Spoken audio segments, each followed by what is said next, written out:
तो ये कहानी है एक फिशरमैन जॉन की, जो अपनी छोटी सी बोट लिए फिशिंग करने के लिए निकल चुका है। लेकिन थोड़ी ही दूर जाने पर उसके साथ कुछ अजीब होता है। समुद्र में चारों तरफ फॉग यानी धुंध फैल जाती है और दूर दूर तक उसे कुछ नजर नहीं आता। काफी टाइम वो इसे धुंध में सरवाइव करता है और फिर दूर उसे एक बोट दिखाई देती है। हैरानी की बात थी, उस बोट के अंदर कोई एक इंसान भी उसे नजर नहीं आ रहा था। वो अब उसे चेक करना चाहता है, इसीलिए वो अपनी बोट को एक रस्सी से अच्छी तरह इस बड़ी बोट के साथ बांधता है और अंदर चेक करने के लिए चला जाता है। वहाँ जाकर उसे शौक लगा ये देखकर कि इस बोट में कोई इंसान नहीं। हालांकि वहाँ पे सब चीजें बिल्कुल नॉर्मल थी, यहाँ तक कि खाना भी वहाँ फ्रेश मौजूद था। इंसानों के होने के सारे असरात तो थे यहाँ पर, लेकिन इंसान नहीं थे। अब जॉन बोट स्टार्ट करने की कोशिश करता है, लेकिन उसे पता चलता है कि बोट का इंजन तो खराब है। उसे हैरानी हुई थी, इतनी बड़ी बोट, वो भी इतने बड़े समुद्र में अकेली। दूरबीन लिए वो आसपास इन्वेस्टिगेशन करने की कोशिश करता है कि शायद उस बोट के मालिक यही कहीं करीब ही हो और छोटी बोट के जरिए फिशिंग करने गई हो। लेकिन धुंध इतनी थी कि उसे कुछ नजर नहीं आया। अब जॉन वापस कंट्रोल रूम के अंदर जाता है और वहाँ से रेडियो मैसेजर ऑन करके हेडक्वार्टर में मैसेज देता है कि ये बोट यहाँ समुद्र में फंसी हुई है, अगर कोई मुझे सुन रहा है तो प्लीज मुझे जवाब दे। ये सब करने के बाद उसने फैसला कर लिया था कि वो तो अपनी ही बोट में जाएगा। और जैसे ही वो ऊपर आया तो ये देखकर हैरान हो गया कि उसकी बोट वहाँ से गायब हो चुकी थी। हालांकि उसने बोट को अच्छे तरीके से बांधा भी था। उसकी अपनी बोट के गायब होते ही एक और अजीब काम उसके साथ ये हुआ कि यहाँ से सारी धुंध भी हट गई, आसमान बिल्कुल साफ हो गया। दोपहर का वक्त था, वो अब इसी शिप में वापस आ गया। अब क्योंकि वो खुद इस बोट में फंस चुका था, इसीलिए वो मैप के जरिए अपना रास्ता ढूंढने की कोशिश करता है और ये पता चलाने की कोशिश करता है कि अब वो है कहाँ और उसे अपने घर वापस जाने के लिए कौन सा रास्ता लेना होगा। मसला एक और पे था ना, इस बोट का इंजन भी खराब था। अगर उसे अपनी जान बचानी थी तो किसी तरह इस बोट को चलाना था। वो अब इंजन ठीक करने की कोशिशों में लग जाता है। इसी बोट से टूल बॉक्स ढूंढता है और थोड़ी ही देर की कोशिश के बाद वो इसकी इंजन को ठीक करने में कामयाब हो भी गया।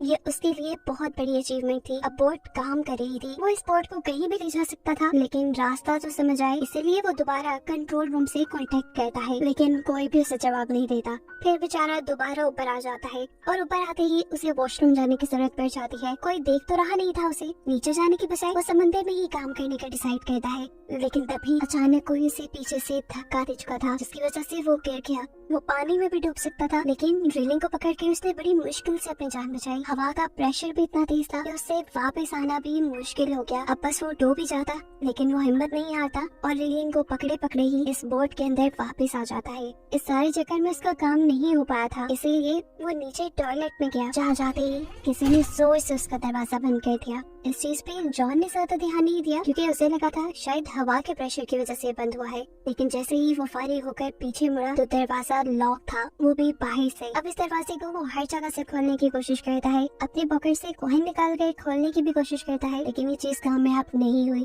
उसका दिमाग खराब होता जा रहा था। उसे लगने लगा कि कोई शिप में है जो उसके साथ एक गंदी गेम खेल रहा है और उसे टॉर्चर कर रहा है। वो जोर जोर से चिल्लाने लगा, प्लीज जो भी हो खोल दो ये दरवाजा, मैं यहाँ किसी चोरी के मकसद से नहीं आया था, मेरा यकीन मानो, मैं तो सिर्फ चेक करने आया था। उसका इतना सब कुछ कहने के बावजूद भी किसी ने उसकी बात का कोई जवाब नहीं दिया। अब उसे जो भी करना था खुद ही करना था। वो यहाँ कैबिन खोलता है तो एक शॉकिंग चीज उसे ये दिखाई देती है कि कैबिन के अंदर खून लगा था। थी तो ये डरा देने वाली बात, लेकिन वो ध्यान नहीं देता और यहाँ से कैंची निकाल कर दोबारा दरवाजा खोलने की कोशिश करता है और एक और मर्तबा नाकाम हो जाता है। अब ये बोट भी लगातार चल रही थी, जॉन उकता चुका था। अचानक उसे ऊपर विंडो दिखाई देती है, जिस विंडो से निकलकर वो आसपास देखता है तो दूर उसे कार्गो शिप आती दिखाई देती है।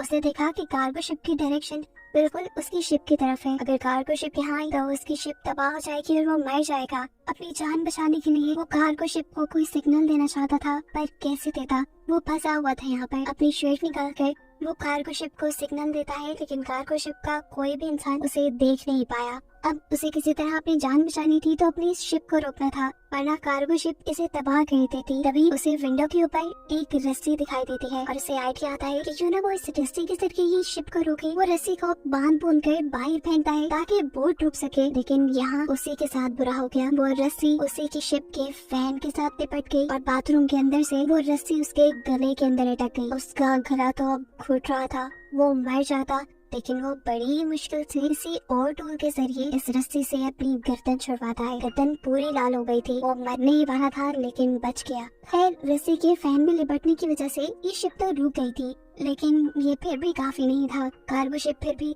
उसकी शिप से टकरा जाती है, जिसकी वजह से उसकी शिप को बहुत बुरा झटका लगता है और वो भी यहाँ गिरकर बेहोश हो जाता है। उसके सर पे अब चोट भी आ गई थी। जॉन को जब होश आया तो उसने देखा कि अब बाथरूम में पानी भर रहा था और हैरानी की बात थी, ये समुंदर का पानी नहीं था बल्कि साफ पानी था। यानी कोई तो था जो उसे डराने की, उसे मारने की कोशिश कर रहा था। वो एक और मर्तबा भीख मांगता है, जो भी हो प्लीज छोड़ दो मुझे, लेकिन कोई उसकी सुन ही नहीं रहा था। उसे भूख और प्यास भी लगी थी, उसकी ताकत भी कम हो गई थी। पानी पीने के लिए वो वॉशरूम का ही शॉवर यूज करता है तो देखता है कि पानी खत्म हो चुका था। नजार वो जब फर्श से पानी उठाकर पीने लगता है तो उसे पता चला कि अब ये पानी नमकीन था, ये समुद्र का पानी था। और ऐसे वो जान गया कि उसकी बोट के अंदर कोई होल हो गया है, कोई सुराख हो गया है, जिससे समुद्र का पानी बोट के अंदर आ रहा है और अब जल्दी ये बोट डूब जाएगी। वो दोबारा कोशिश करता है इस दरवाजे को खोलने की, लेकिन ऐसा लग रहा था कि किसी ने दरवाजा बाहर से बंद किया हुआ है। रात भी हो चुकी थी और जब बोट के ऊपर का सीन दिखाया जाता है तो पता चलता है कि इस बोट को कोई चला रहा था जो इनविजिबल है, नजर नहीं आ रहा। जरूर वो कोई इवल क्रिएचर है। पानी भी भर भर के काफी ऊपर आ गया था और इसी सदमे में जॉन को नींद भी आ गई। रात हुई तो समुद्र में तूफान आ गया। तूफान की वजह से बोट का भी बहुत नुकसान हुआ और जॉन को भी बहुत चोट आई। सुबह जब उसकी आँख खुली तो पानी का लेवल इतना बढ़ चुका था कि सिर्फ उसका चेहरा ही बाहर था। अब तो उसने मान लिया था कि वो थोड़ी देर में मर जाएगा, लेकिन तभी उसे क्लिक की आवाज आई और जैसे ही उसने हैंडल घुमाया तो दरवाजा खुल चुका था। पानी के प्रेशर की वजह से दरवाजा टूटकर बाहर की तरफ गिर जाता है और ऐसे ही जॉन को यहाँ से रिहाई मिल जाती है। सबसे पहले वो बोट के ऊपर जाता है और ताज़ा हवा में सांस लेता है, क्योंकि नीचे ऑक्सीजन लेवल बहुत ज्यादा कम हो चुका था। अब वो जान गया था कि यहाँ पे जो कोई भी है वो उसे हर हाल में टॉर्चर करना चाह रहा है। इससे ज्यादा वो टॉर्चर बर्दाश्त नहीं कर सकता। साथ ही नीचे बोट में पानी भी भर रहा था। वो जानता था ये बोट कभी भी डूब जाएगी। फैसला तो उसने कर लिया था कि वो यहाँ रहेगा नहीं, इसीलिए उसके दिमाग में एक आइडिया आता है। वो इसी शिप से एयर बैग्स लेता है और नीचे जो अभी बाथरूम का दरवाजा टूटा था वो लेकर उन सारी चीजों को आपस में बांधकर अपने लिए एक छोटी सी राफ्ट बनाता है ताकि वो इसके जरिए यहाँ से भाग सके। लेकिन कुछ और चीजें भी तो जरूरी थी। वो इस राफ्ट को चलाता कैसे? सारी चीजों का इंतजाम वो इसी बड़ी बोट से करता है। यहाँ तक खाने पीने की चीजें भी वो यहीं से लेता है और फिर इस बोट से उतर जाता है। फाइनली अब वो अपनी राफ्ट में आ गया था। जब वो चलाते चलाते वो बहुत ही मेहनत से आहिस्ता आहिस्ता आगे जा रहा था और ये बड़ी बोट उसके सामने ही खड़ी थी।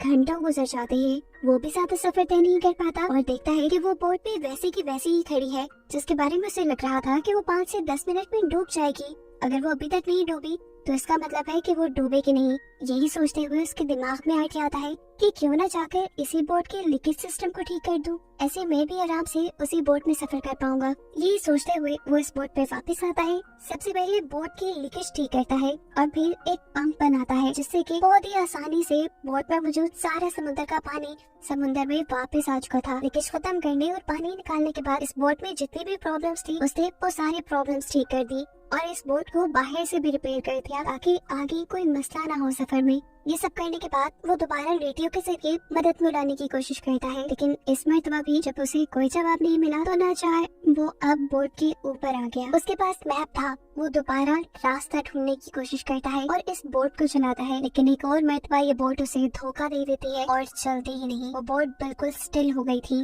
वही पानी में रुक गई थी और ये चीज उसे टेंशन में डाल गई। अब वो बिल्कुल तंग आ चुका था। इतने में ही उसे दूर एक और शिप आती दिखाई देती है और वो जल्दी से अपनी जान बचाने के लिए अपनी ही बनाई हुई छोटी सी राफ्ट के जरिए उस दूसरी शिप पे जाने का फैसला करता है।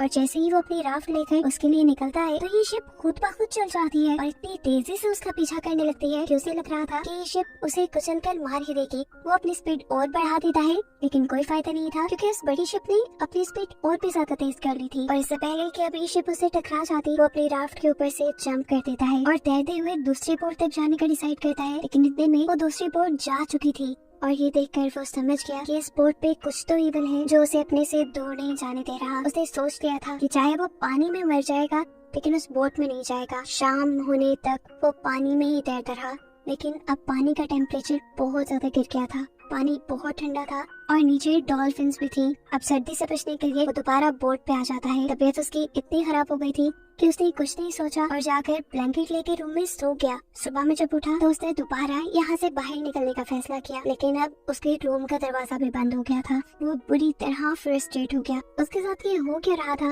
वो समझ ही नहीं पा रहा था। तभी उसे यहाँ पे एक छोटा सा कैबिन नजर आता है, जिसे खोलने पे उसने देखा कि ऊपर से एक रास्ता है, एक रोशनदान है जो खुल के वो यहाँ से बाहर जा सकता है। वो अब उस कैबिन के अंदर चला गया, जो जगह बहुत छोटी थी। असल में वो एक स्टोरेज एरिया था। स्टोरेज एरिया के जरिए वो जितने भी बार यहाँ से ऊपर चढ़ने की कोशिश करता था नीचे गिर जाता था। ऐसे उसको कई चोटें आ गई थी, लेकिन उसने हार नहीं मानी और दोबारा ऊपर चढ़कर उस रोशनदान को खोलने की कोशिश की, लेकिन वो भी बिल्कुल नहीं खुल पाया। उससे ऐसा लग रहा था जैसे वो सील हो गया हो। इस जगह का अब ऑक्सीजन लेवल भी बहुत कम हो गया था। कैबिन का दरवाजा भी नहीं खुल रहा था जिससे वो रूम में वापस चला जाए। एक और मर्तबा उसने ये बात मान ली थी कि वो मर जाएगा। ऑक्सीजन की कमी से इससे पहले कि वो बेहोश हो जाता, दोबारा क्लिक की आवाज आती है और कैबिन खुल जाता है। कैबिन के खुलते ही वो फौरन बोट से बाहर आया, जहाँ आने पर उसने देखा कि बोट एक छोटी सी आइलैंड पे आ रही थी और ये देखकर उसे हौसला हुआ। उसके सांस में सांस आई कि चलो अब इस इवल बोट से तो जान छूटेगी। बोट जैसे ही